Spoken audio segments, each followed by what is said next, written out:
नमस्कार, मैं Uday Shankar. News bioscope में आप सबों का स्वागत है। पटना में छात्र संघ के चुनाव हुए, जिसके बाद कला एवं शिल्प महाविद्यालय में सभी मतदान केंद्रों में वहां से बैलेट बॉक्स को कड़ी सुरक्षा के बीच लाया गया और मतों की गिनती लगातार वहां जारी है। कयास लगाए जा रहे हैं कि देर रात तक परिणाम आएंगे। कला एवं शिल्प महाविद्यालय के आसपास बड़ी संख्या में पुलिस बलों की तैनाती की गई है। आसपास की सड़कों को बैरिकेडिंग कर सील कर दिया गया है। चीफ इलेक्शन ऑफिसर की माने तो रात 2 बजे के आसपास विजेता प्रत्याशियों के नामों की घोषणा की जाएगी। वहीं उन्होंने बताया कि लगातार मतों की गिनती हो रही है। पटना विश्वविद्यालय के सभी कॉलेजों में हुए मतदान के बाद बैलेट बॉक्स वहां लाए गए हैं। लेकिन इधर वोटिंग के बीच पटना कॉलेज कैंपस में बवाल हुआ। छात्रों के 2 गुटों में हंगामा हुआ। 4 से 5 राउंड फायरिंग हुई। इस बवाल में कई पत्रकारों को भी चोटें आई हैं। भारी संख्या में पुलिस बल की तैनाती की गई है। पुलिस पर छात्रों ने पथराव किया, जिसके बाद पुलिस ने लाठीचार्ज किया। पटना कॉलेज में बवाल के बाद वोटिंग के लिए कतार में खड़े छात्र डर कर भाग गए। इस बीच असामाजिक तत्वों ने मीडिया कर्मियों पर भी निशाना साध लिया। ये तस्वीरें हम आपको दिखा रहे हैं। सवाल इन तस्वीरों पर इसलिए खड़े हो रहे हैं कि आखिर पटना में जो विश्वविद्यालय छात्र संघ के चुनाव हुए, उसमें हंगामे के आसार पहले से थे। फिर सवाल यह है कि आखिर ऐसी चूक किस तरह से हो गई कि कई लोगों को निशाना बनना पड़ा, कई लोगों को चोटें आई हैं, छात्र डर कर भाग गए। कहीं न कहीं वोटिंग प्रक्रिया को प्रभावित करने की कोशिश की गई है। फायरिंग में जाप छात्र यूनिट के राष्ट्रीय अध्यक्ष गौतम आनंद को भी गोली लगी है। उन्होंने बताया कि भगदड़ के दौरान वो भी वहीं थे और असामाजिक तत्व वहां अंधाधुंध फायरिंग कर रहे थे, जिसकी चपेट में आने की वजह से उन्हें गोली लग गई। कॉन्स्टिट्यूंसीज के आ रहे हैं, पुलिस एस्कॉर्ट में आ रहे हैं।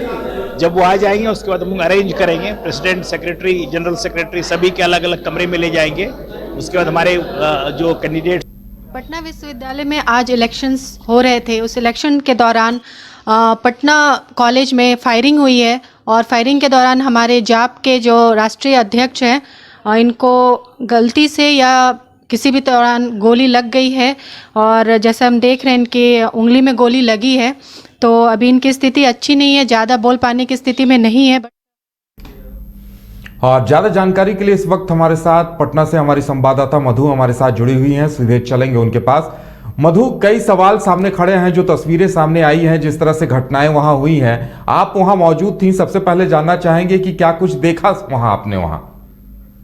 जी, आज जो पटना छात्र संघ का चुनाव और मतदान की आज जो दिन था, वो सुबह से तो शांतिपूर्वक चल रहा था, लेकिन 2 बजे के बाद अचानक कुछ असामाजिक तत्व वहां पटना कॉलेज के बाहर आते हैं और अचानक से 12 राउंड की फायरिंग कर दी उन्होंने, जिसमें पुलिस बल की तैनाती थी, लेकिन वहां पे लोगों को समझ में नहीं आया। अचानक से सारी चीजें हुई और खासकर देखने वाली बात यह है कि मीडिया कर्मियों के साथ मारपीट हुई है, जो कि कहीं से कुछ समझ में नहीं आया कि मीडिया कर्मियों के साथ ऐसा क्यों हुआ।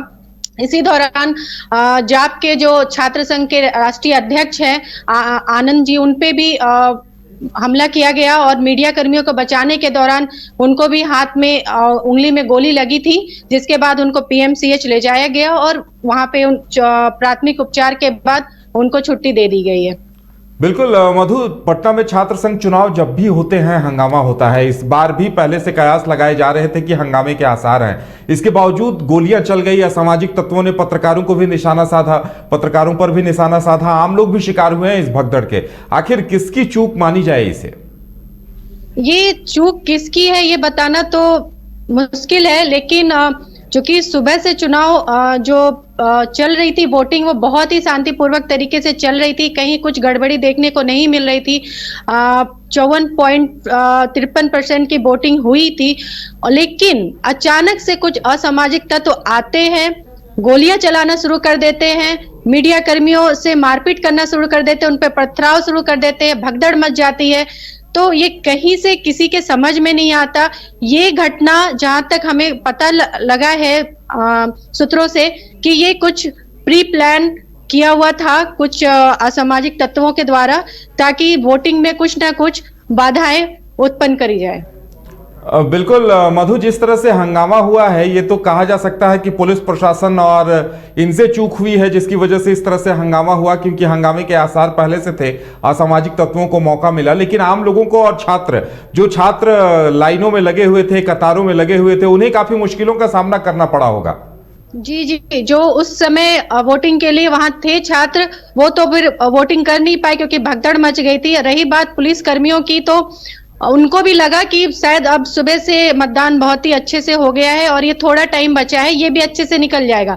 लेकिन अचानक से कोई असामाजिक तत्व आता है और गोली चलाने लगता है, तो ये पुलिसों के भी समझ से बाहर था। वैसे पुलिस की व्यवस्था बहुत ही पुख्ता थी वहां पे, सुबह से बहुत अच्छा से उन्होंने काम किया, लेकिन अब असामाजिक तत्व कहां से आए और उनकी क्या मंशा थी, ये अभी तक पता नहीं चल पाया है। बिल्कुल, चुनाव अधिकारियों की तरफ से कुछ कहा गया है क्या कि जो छात्र वोट नहीं दे पाए या मतदान प्रभावित हुआ है तो वहां दोबारा कोई विकल्प दिया जाएगा? अभी तक तो ऐसी कोई सूचना हमारे पास नहीं आई है।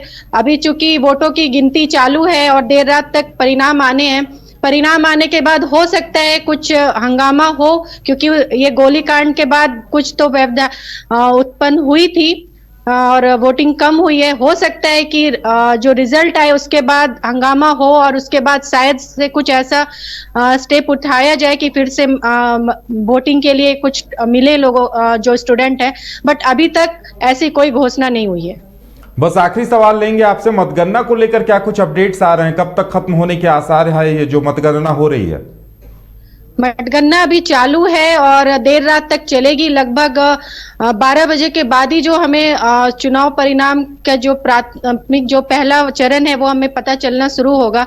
अभी तो मतगणना चालू है और मतगणना बहुत ही पुख्ता व्यवस्था में चालू है। मतगणना केंद्र के बाहर धारा 144 लगा दी गई है। कोई भी असामाजिक तत्वों की वहां उपस्थिति नहीं हो सकती। पुलिस ने पूरा अपने हाथ में हर व्यवस्था ले रखा है और मतगणना बहुत अच्छे से चालू है।